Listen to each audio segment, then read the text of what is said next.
All right, ladies and gentlemen, welcome back to the channel. We are talking about the Tampa Bay Buccaneers in today's video. This is one of the most dynamic offenses in the National Football League, like you just saw in the 51-27 victory on the road against divisional rival the New Orleans Saints.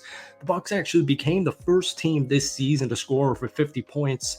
This was a top 3 running performance in franchise history. It was the second most amount of points in Bucs franchise history, and it was the most amount of overall yards in franchise history. So they literally just broke a ton of records. It was a fascinating football game considering was 17-0 Bucs right away, literally right away. Seemed like it was going to be, like a 40-10 type of game.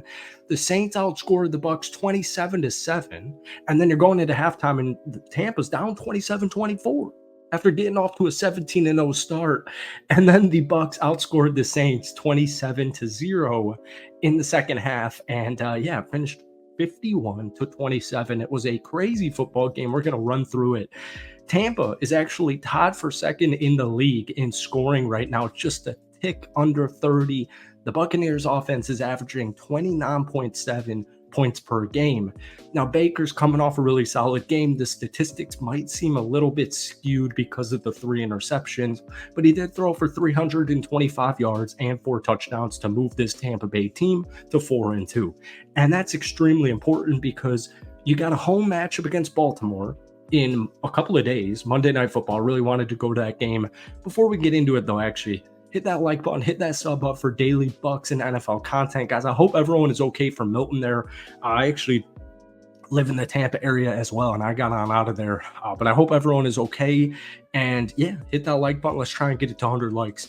But you have a really difficult schedule, and every win matters because, folks, to just be honest with you, the Saints, obviously, with Derek Carr being banged up, they're just falling downhill. Carolina's toast for the entire season. Atlanta offensively is catching their stride.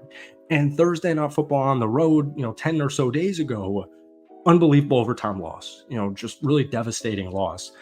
Baltimore at home. Then you stay at home for Atlanta on Sunday, 2 weeks from now.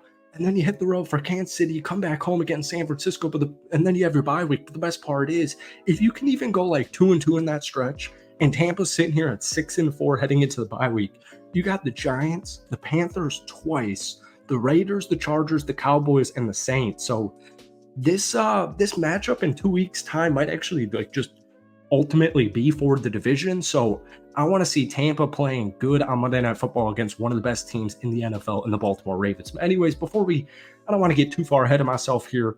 Liam Cohen just called a phenomenal football game. So Baker Mayfield had 3 interceptions, right? 24-36, 325 yards, 4 touchdowns, and 3 interceptions. It was very reminiscent of his Cleveland days where the first interception was 100,000% on Baker Mayfield. Shouldn't have thrown that football, too tight of a window. DB read it perfectly. The next 2 were just fluke plays.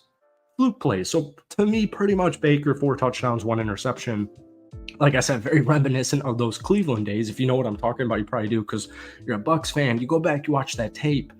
Baker's throwing 20 interceptions in a season. Well, majority of those are not even on Baker whatsoever.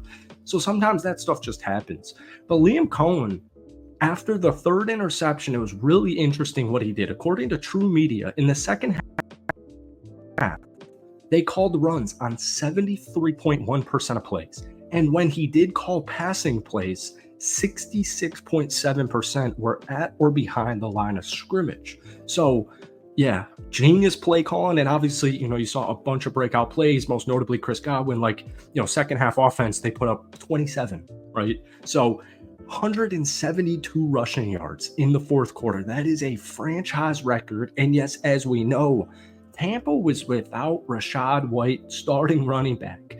Bucky Irving on the day, becoming a huge playmaker on a week-to-week basis. What a rookie snag they got. 14 carries, 81 yards, and a touchdown. And then Mr. Undrafted Free Agent in his 2nd season, Sean Tucker, 192 yards. We heard Todd Bowles say this yesterday afternoon, I believe, that Sean Tucker 100% is going to be in this running back by committee race. So you now have a 3-headed monster with a bunch of guys who can do a multitude of different things. Rashad White, Bucky Irvin, the rookie, and Sean Tucker in his sophomore campaign.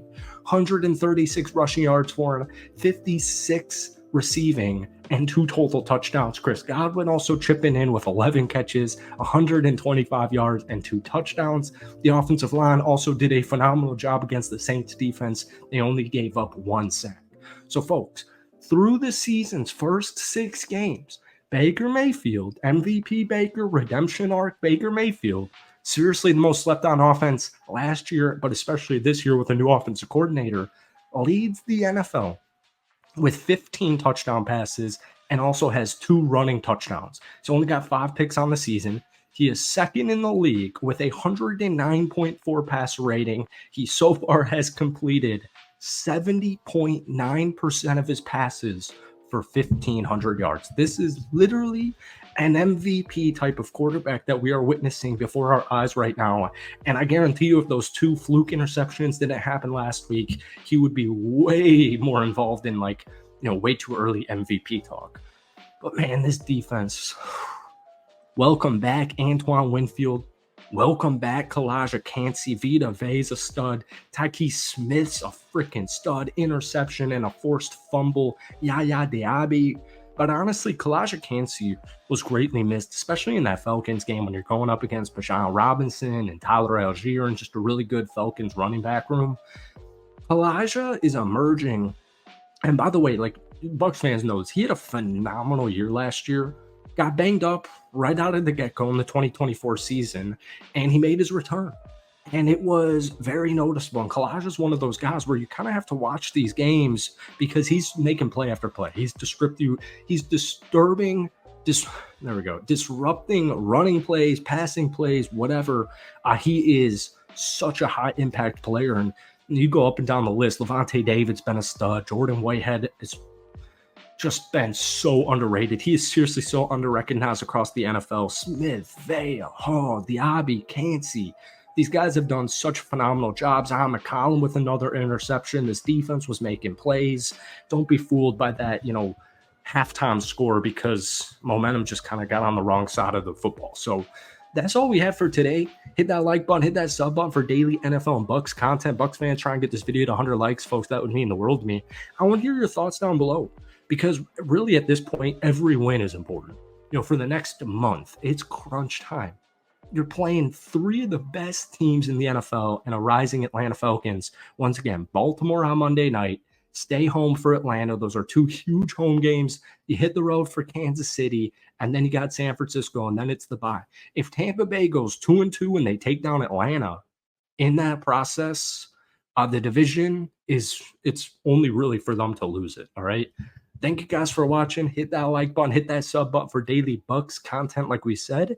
And drop those comments down below, and we will see you soon. Peace.